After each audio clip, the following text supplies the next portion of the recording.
أعوذ بالله من الشيطان الرجيم. براءة من الله ورسوله إلى الذين عاهدتم من المشركين فسيحوا في الأرض 4 أشهر واعلموا أنكم غير معجز الله وأن الله مخزي الكافرين. وأذان من الله ورسوله إلى الناس يوم الحج الأكبر أن الله بريء من المشركين ورسوله فإن تبتم فهو خير لكم وإن توليتم فاعلموا أنكم غير معجز الله وبشر الذين كفروا بعذاب أليم. إلا الذين عاهدتم من المشركين ثم لم ينقصوكم شيئا ولم يظاهروا عليكم أحدا فأتموا إليهم عهدهم إلى مدتهم إن الله يحب المتقين.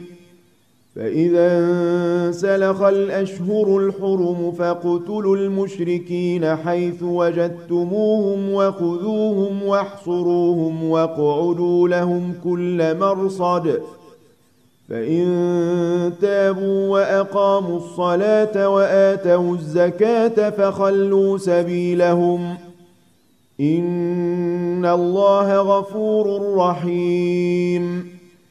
وإن أحد من المشركين استجارك فأجره حتى يسمع كلام الله ثم أبلغه مأمنه ذلك بأنهم قوم لا يعلمون. كيف يكون للمشركين عهد عند الله وعند رسوله إلا الذين عاهدتم عند المسجد الحرام فما استقاموا لكم فاستقيموا لهم إن الله يحب المتقين. كيف وإن يظهروا عليكم لا يرقبوا فيكم إلا ولا ذمة يرضونكم بأفواههم وتأبى قلوبهم وأكثرهم فاسقون. اشتروا بآيات الله ثمنا قليلا فصدوا عن سبيله إنهم ساء ما كانوا يعملون. لا يرقبون في مؤمن إلا ولا ذمة وأولئك هم المعتدون. فإن تابوا وأقاموا الصلاة وآتوا الزكاة فإخوانكم في الدين ونفصل الآيات لقوم يعلمون. وإن نكثوا أيمانهم من بعد عهدهم وطعنوا في دينكم فقاتلوا أئمة الكفر إنهم لا أيمان لهم لعلهم ينتهون. ألا تقاتلون قوما نكثوا أيمانهم وهموا بإخراج الرسول وهم بدؤوكم أول مرة أتخشونهم فالله أحق أن تخشوه إن كنتم مؤمنين. قاتلوهم يعذبهم الله بأيديكم ويخزهم وينصركم عليهم ويشف صدور قوم مؤمنين. ويذهب غيظ قلوبهم ويتوب الله على من يشاء والله عليم حكيم. أم حسبتم أن تتركوا ولما يعلم الله الذين جاهدوا منكم ولم يتخذوا من دون الله ولا رسوله ولا المؤمنين وليجة والله خبير بما تعملون. ما كان للمشركين أن يعمروا مساجد الله شاهدين على أنفسهم بالكفر أولئك حبطت أعمالهم وفي النار هم خالدون. إنما يعمر مساجد الله من آمن بالله واليوم الآخر وأقام الصلاة وآتى الزكاة ولم يخش إلا الله فعسى أولئك أن يكونوا من المهتدين. أجعلتم سقاية الحاج وعمارة المسجد الحرام كمن آمن بالله واليوم الآخر وجاهد في سبيل الله لا يستوون عند الله والله لا يهدي القوم الظالمين. الذين آمنوا وهاجروا وجاهدوا في سبيل الله بأموالهم وأنفسهم أعظم درجة عند الله وأولئك هم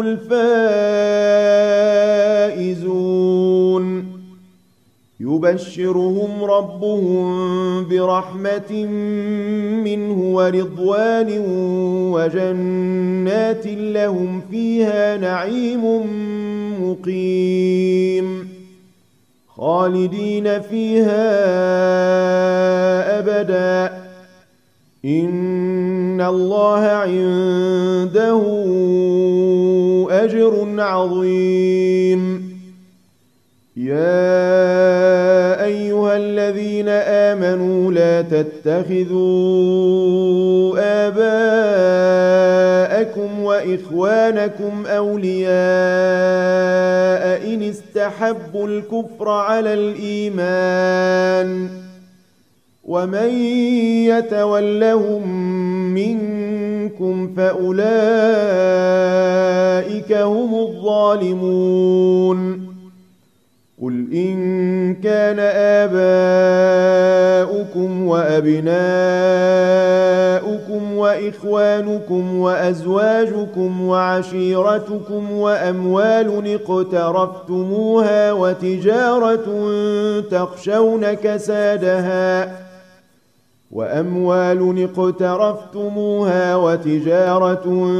تخشون كسادها ومساكن ترضونها أحب إليكم من الله ورسوله وجهاد في سبيله فتربصوا حتى يأتي الله بأمره والله لا يهدي القوم الفاسقين. لقد نصركم الله في مواطن كثيرة ويوم حنين إذ أعجبتكم كثرتكم فلم تغن عنكم شيئا وضاقت عليكم الأرض بما رحبت ثم وليتم مدبرين. ثم أنزل الله سكينته على رسوله وعلى المؤمنين وأنزل جنودا لم تروها وعذب الذين كفروا وذلك جزاء الكافرين. ثم يتوب الله من بعد ذلك على من يشاء والله غفور رحيم. يا أيها الذين آمنوا إنما المشركون نجس فلا يقربوا المسجد الحرام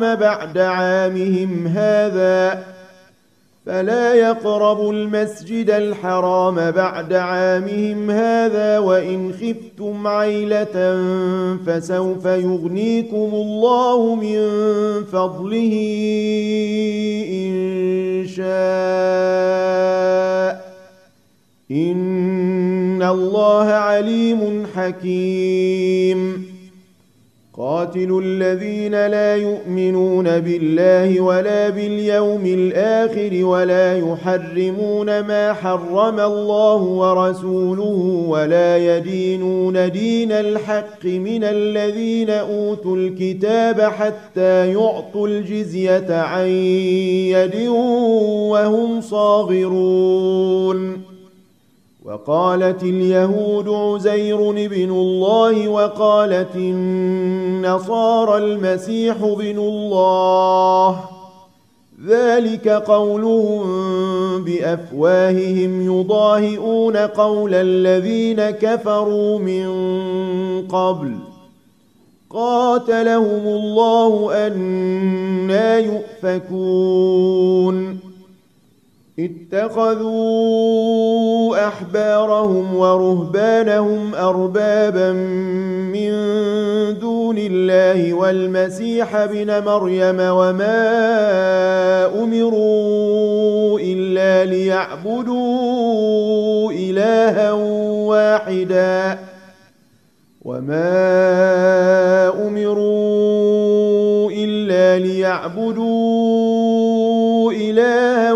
واحدا لا إله إلا هو سبحانه عما يشركون.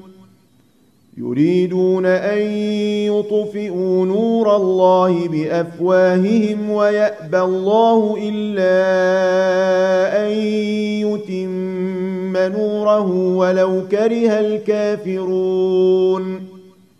هو الذي أرسل رسوله بالهدى ودين الحق ليظهره على الدين كله ولو كره المشركون. يا أيها الذين آمنوا إن كثيرا من الأحبار والرهبان ليأكلون أموال الناس بالباطل ويصدون عن سبيل الله، والذين يكنزون الذهب والفضة ولا ينفقونها في سبيل الله فبشرهم بعذاب أليم. يوم يحمى عليها في نار جهنم فتكوى بها جباههم وجنوبهم وظهورهم هذا ما كنزتم لأنفسكم فذوقوا ما كنتم تكنزون. إن عدة الشهور عند الله 12 شهرا في كتاب الله يوم خلق السماوات والأرض منها 4 حرم، ذلك الدين القيم فلا تظلموا فيهن أنفسكم وقاتلوا المشركين كافة كما يقاتلونكم كافة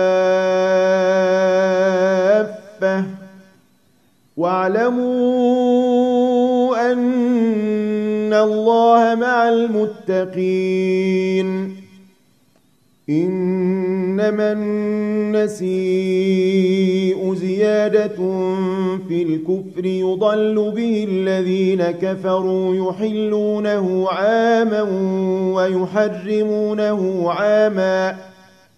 يحلونه عاما ويحرمونه عاما ليواطئوا عدة ما حرم الله فيحلوا ما حرم الله.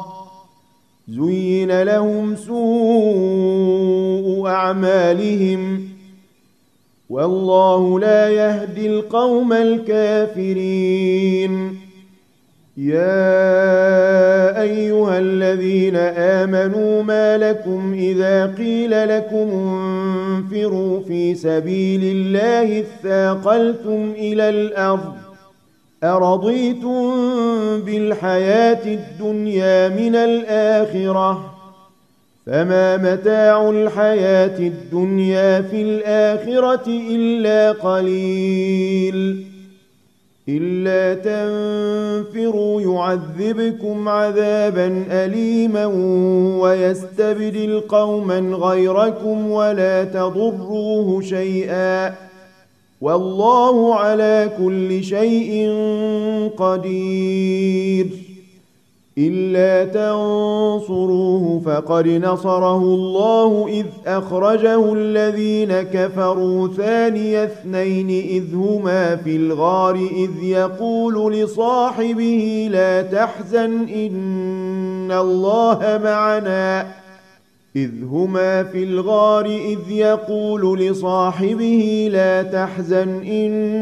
الله معنا فأنزل الله سكينته عليه وأيده بجنود لم تروها وجعل كلمة الذين كفروا السفلى وكلمة الله هي العليا والله عزيز حكيم. انفروا خفافا وثقالا وجاهدوا بأموالكم وأنفسكم في سبيل الله ذلكم خير لكم إن كنتم تعلمون. لو كان عرضا قريبا وسفرا قاصدا لاتبعوك ولكن بعدت عليهم الشقة وسيحلفون بالله لو استطعنا لخرجنا معكم يهلكون أنفسهم والله يعلم إنهم لكاذبون. عفى الله عنك لم أذنت لهم حتى يتبين لك الذين صدقوا وتعلم الكاذبين. لا يستأذنك الذين يؤمنون بالله واليوم الآخر أن يجاهدوا بأموالهم وأنفسهم والله عليم بالمتقين. إنما يستأذنك الذين لا يؤمنون بالله واليوم الآخر وارتابت قلوبهم فهم في ريبهم يترددون. ولو أرادوا الخروج لأعدوا له عدة ولكن كره الله بعاثهم فثبطهم وقيل اقعدوا مع القاعدين.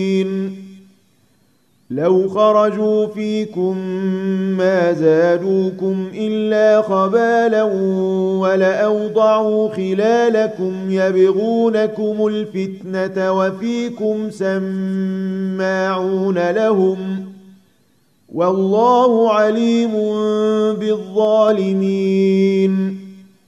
لقد ابتغوا الفتنة من قبل وقلبوا لك الأمور حتى جاء الحق وظهر أمر الله وهم كارهون. ومنهم من يقول ائذن لي ولا تفتني ألا في الفتنة سقطوا وإن جهنم لمحيطة بالكافرين. إن تصبك حسنة تسؤهم وإن تصبك مصيبة يقولوا قد أخذنا أمرنا من قبل ويتولوا وهم فرحون قل لن يصيبنا إلا ما كتب الله لنا هو مولانا وعلى الله فليتوكل المؤمنون قل هل تربصون بنا إلا إحدى الحسنيين ونحن نتربص بكم أن يصيبكم الله بعذاب من عنده أو بأيدينا ونحن نتربص بكم أن يصيبكم الله بعذاب من عنده أو بأيدينا فتربصوا إنا معكم متربصون قل أنفقوا طوعا أو كرها لن يتقبل منكم إنكم كنتم قوما فاسقين وما منعهم أن تقبل منهم نفقاتهم إلا أنهم كفروا بالله وبرسوله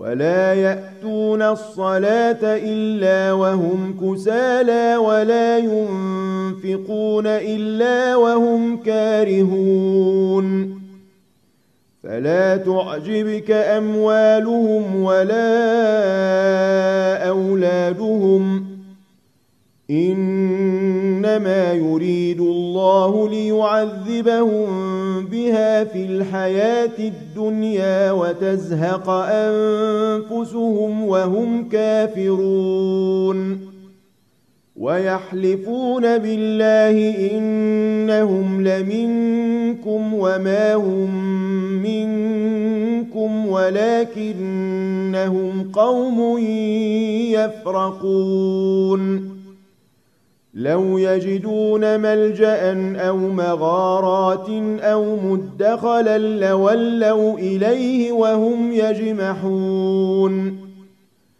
ومنهم من يلمزك في الصدقات فإن أعطوا منها رضوا وإن لم يعطوا منها إذا هم يسخطون ولو أنهم رضوا ما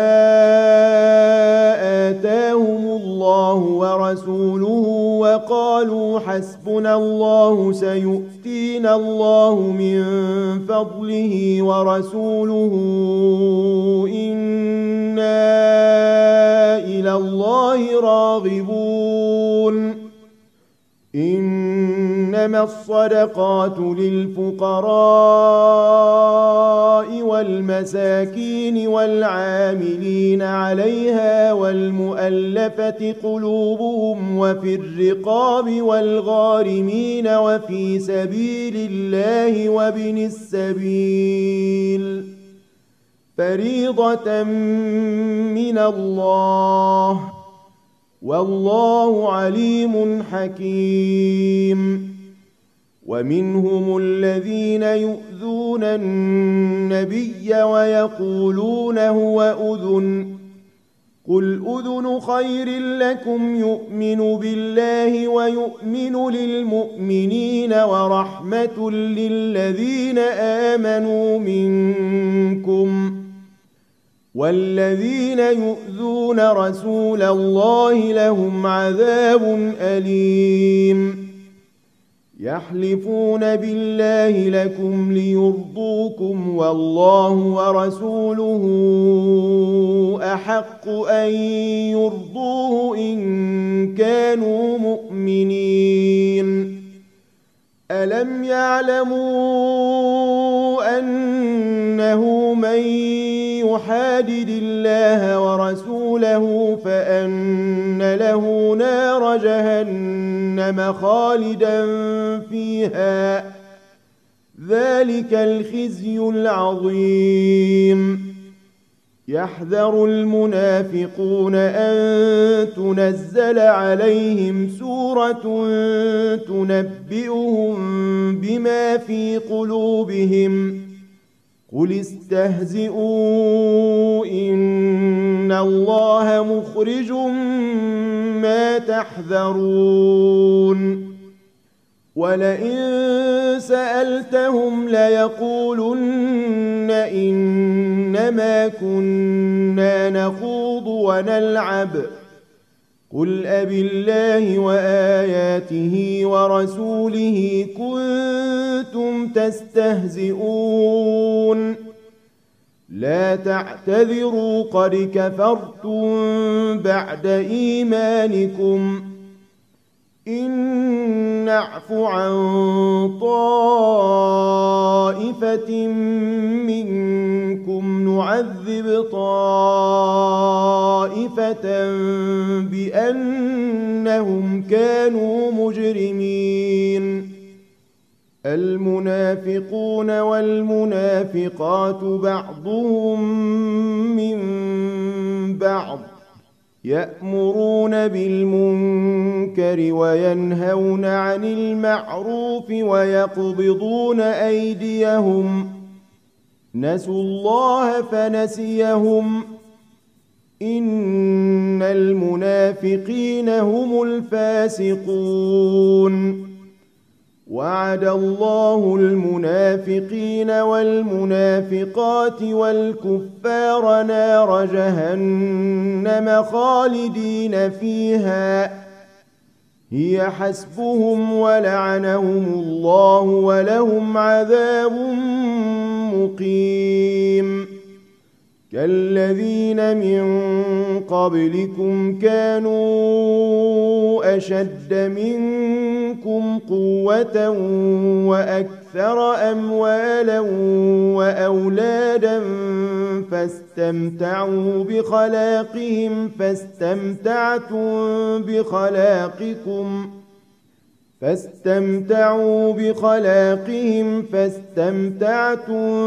بخلاقكم كما استمتع الذين من قبلكم بخلاقهم وخضتم كالذي خاضوا، أولئك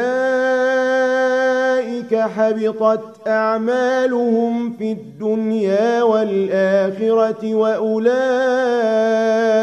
هم الخاسرون. ألم يأتهم نبأ الذين من قبلهم قوم نوح وعاد وثمود وقوم إبراهيم وأصحاب مدين والمؤتفكات، أتتهم رسلهم بالبينات فما كان الله ليظلمهم ولكن كانوا أنفسهم يظلمون.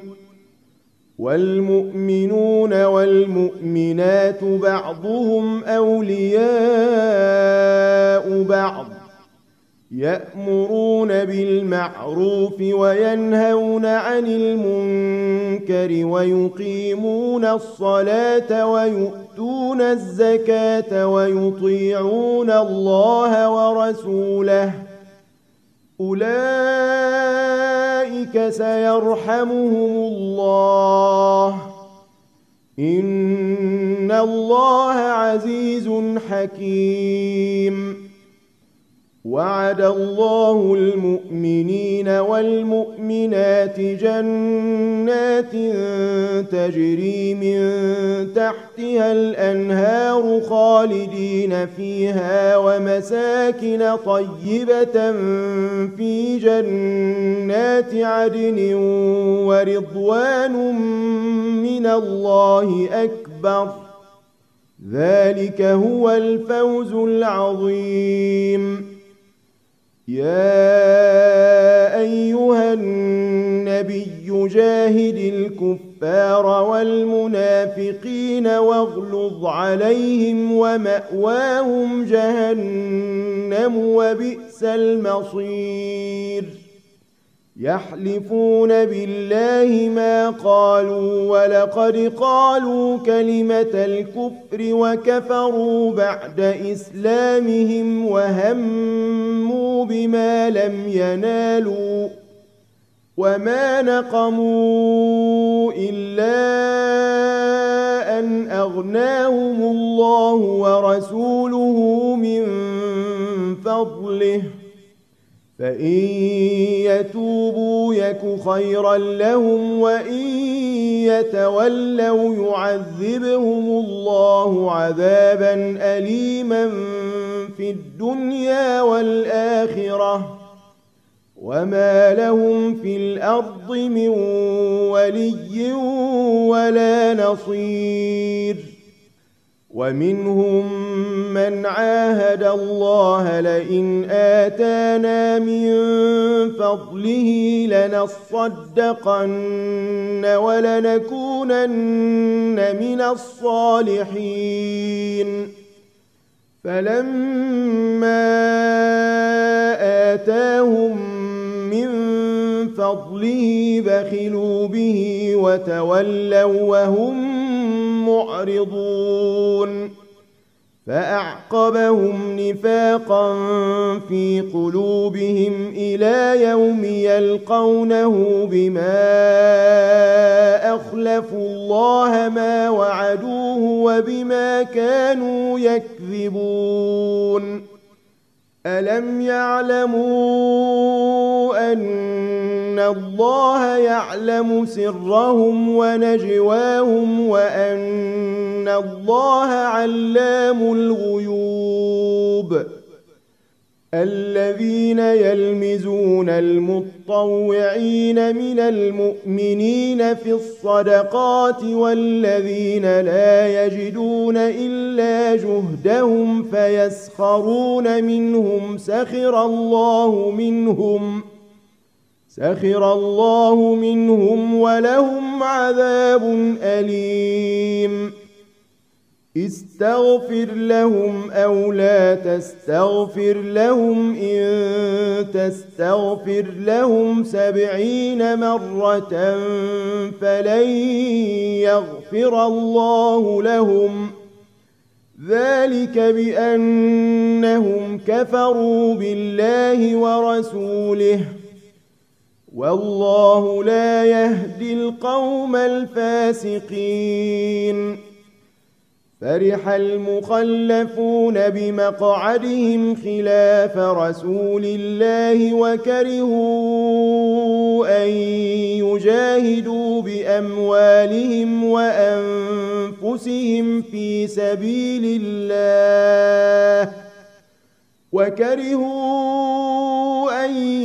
يجاهدوا بأموالهم وأنفسهم في سبيل الله وقالوا لا تنفروا في الحر قل نار جهنم أشد حرا لو كانوا يفقهون فليضحكوا قليلا وليبكوا كثيرا جزاء بما كانوا يكسبون فإن رجعك الله إلى طائفة منهم فاستأذنوك للخروج فقل لن تخرجوا معي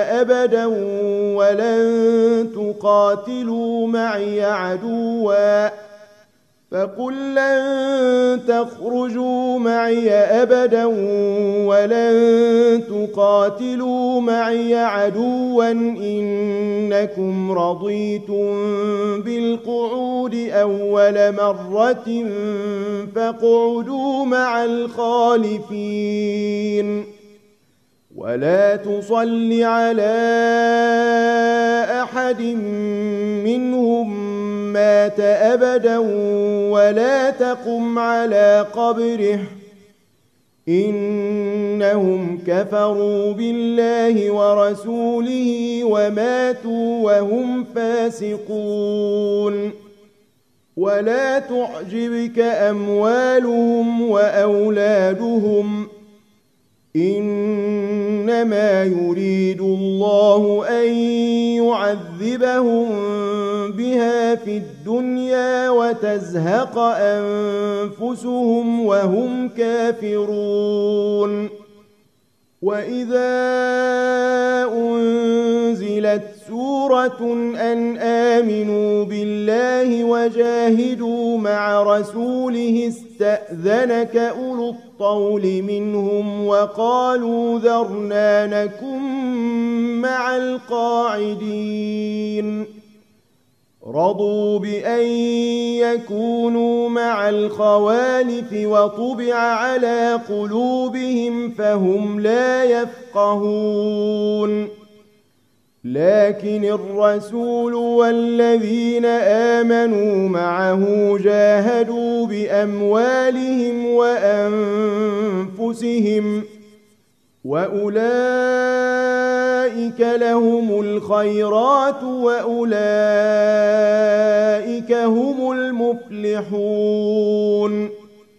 أعد الله لهم جنات تجري من تحتها الأنهار خالدين فيها، ذلك الفوز العظيم. وجاء المعذرون من الأعراب ليؤذن لهم وقعد الذين كذبوا الله ورسوله، سيصيب الذين كفروا منهم عذاب أليم.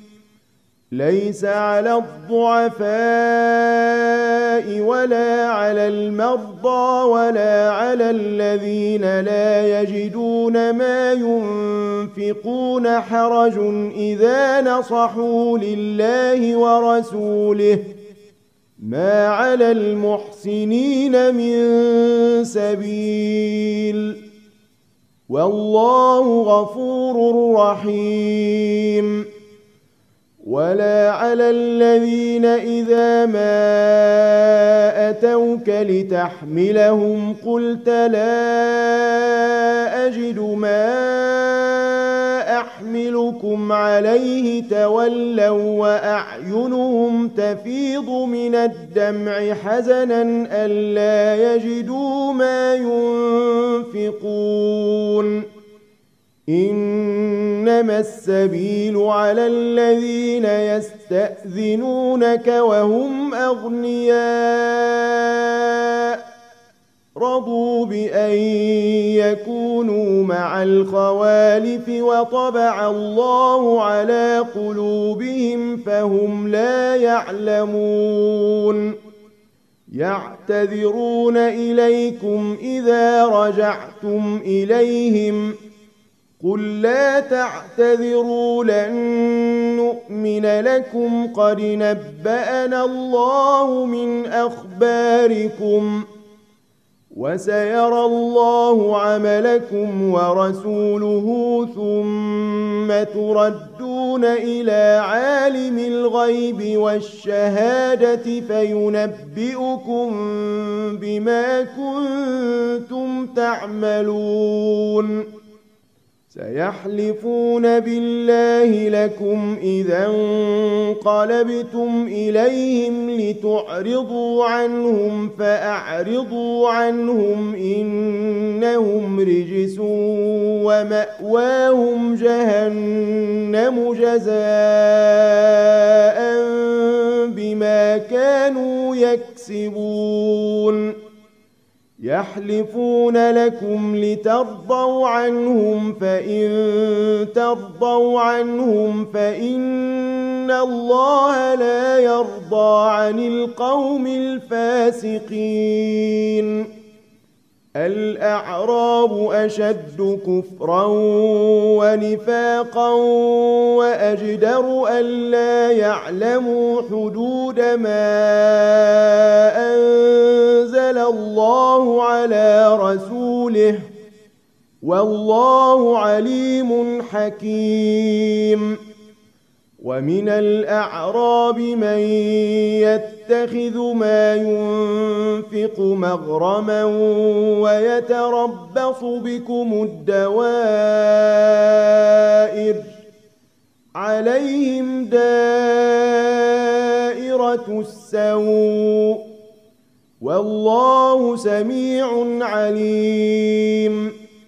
ومن الأعراب من يؤمن بالله واليوم الآخر ويتخذ ما ينفق قربات عند الله وصلوات الرسول ألا إنها قربة لهم سيدخلهم الله في رحمته إن الله غفور رحيم.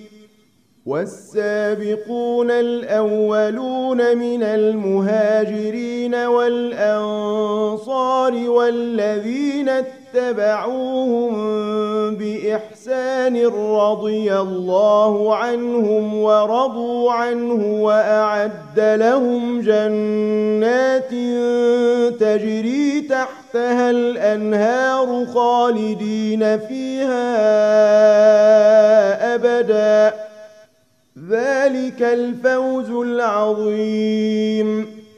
وممن حولكم من الأعراب منافقون ومن أهل المدينة مردوا على النفاق لا تعلمهم نحن نعلمهم سنعذبهم مرتين ثم يردون إلى عذاب عظيم.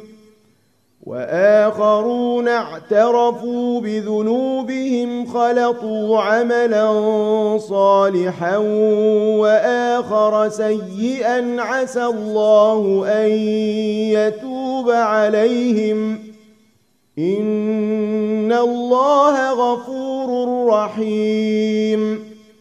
خذ من أموالهم صدقة تطهرهم وتزكيهم بها وصل عليهم إن صلاتك سكن لهم والله سميع عليم.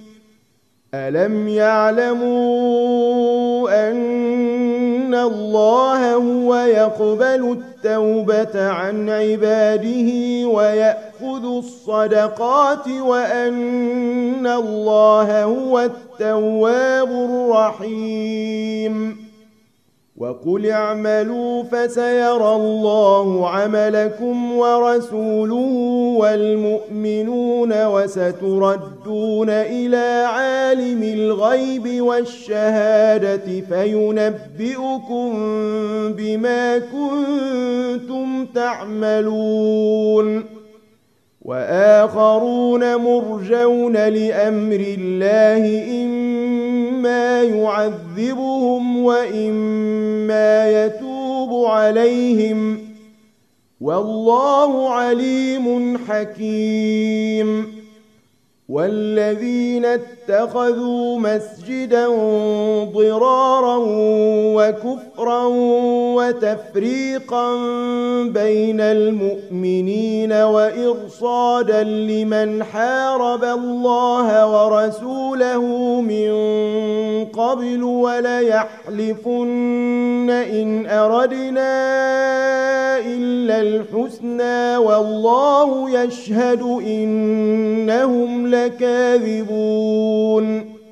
لا تقم فيه أبدا لمسجد أسس على التقوى من أول يوم أحق أن تقوم فيه رجال يحبون أن يتطهروا والله يحب المطهرين.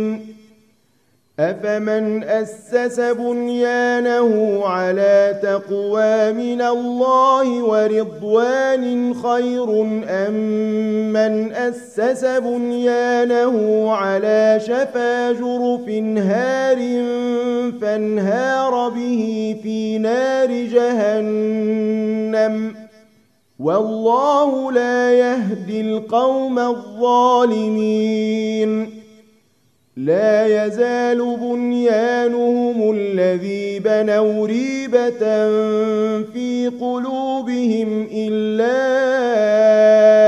أن تقطع قلوبهم والله عليم حكيم إن الله اشترى من المؤمنين أنفسهم وأموالهم بأن لهم الجنة يقاتلون في سبيل الله فيقتلون ويقتلون وعدا عليه حقا في التوراة والإنجيل والقرآن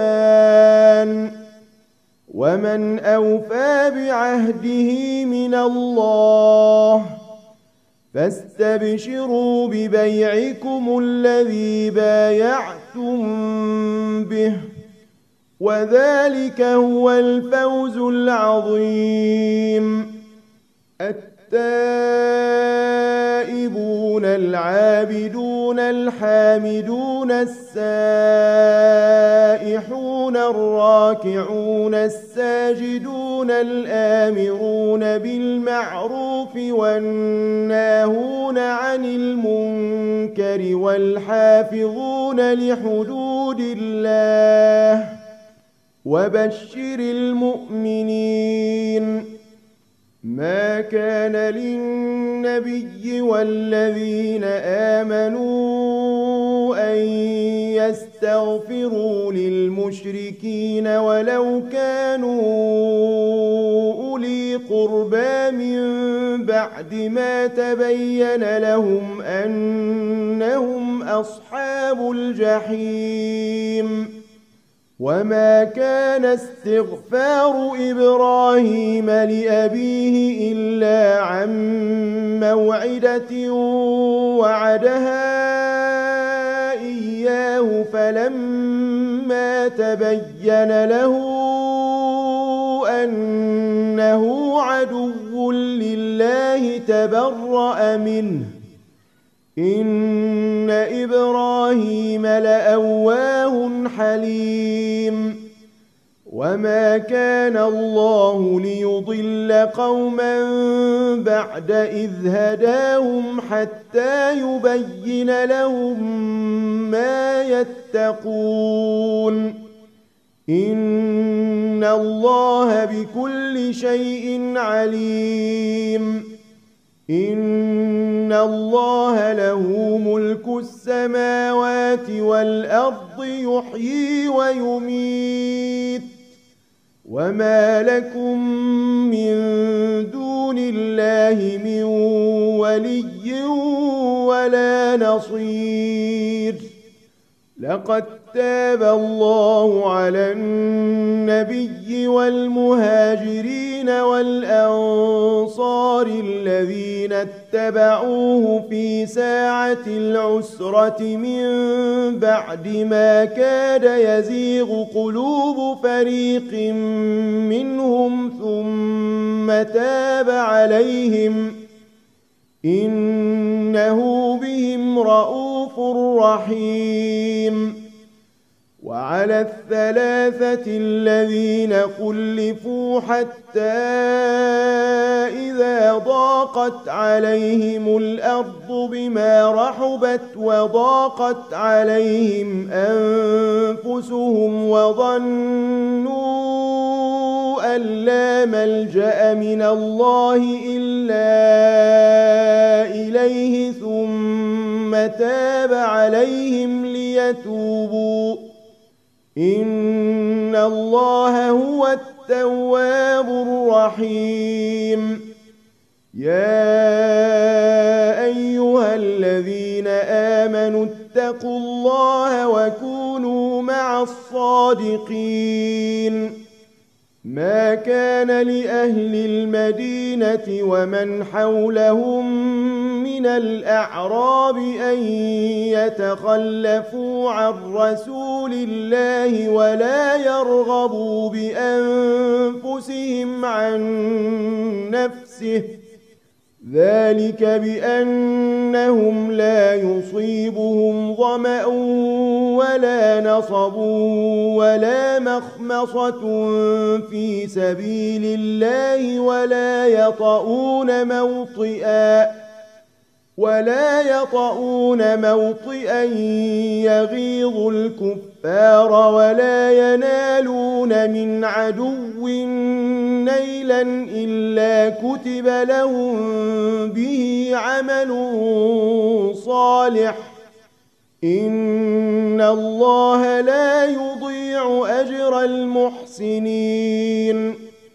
ولا ينفقون نفقة صغيرة ولا كبيرة ولا يقطعون واديا إلا كتب لهم ليجزيهم الله أحسن ما كانوا يعملون.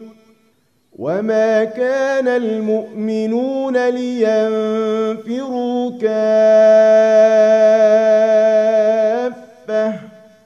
فلولا نفر من كل فرقة منهم طائفة ليتفقهوا في الدين ولينذروا قومهم إذا رجعوا إليهم لعلهم يحذرون.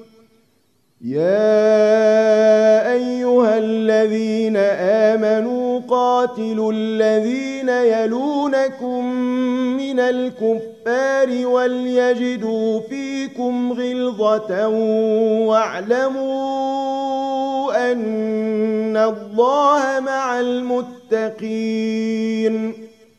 وإذا ما أنزلت سورة فمنهم من يقول أيكم زادته هذه إيمانا، فأما الذين آمنوا فزادتهم إيمانا وهم يستبشرون.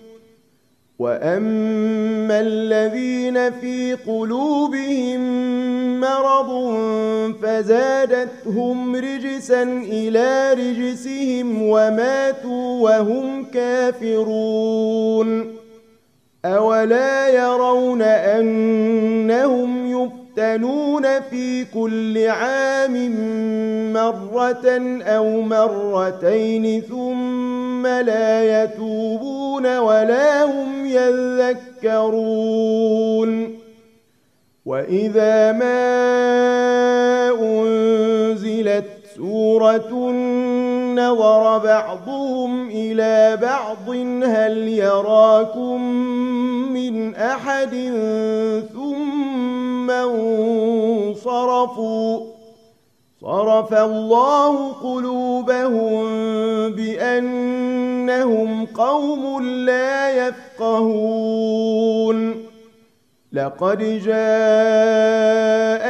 رسول من أنفسكم عزيز عليه ما عنتم حريص عليكم بالمؤمنين رؤوف رحيم.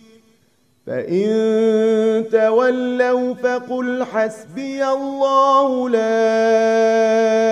إله إلا هو عليه توكلت وهو رب العرش العظيم.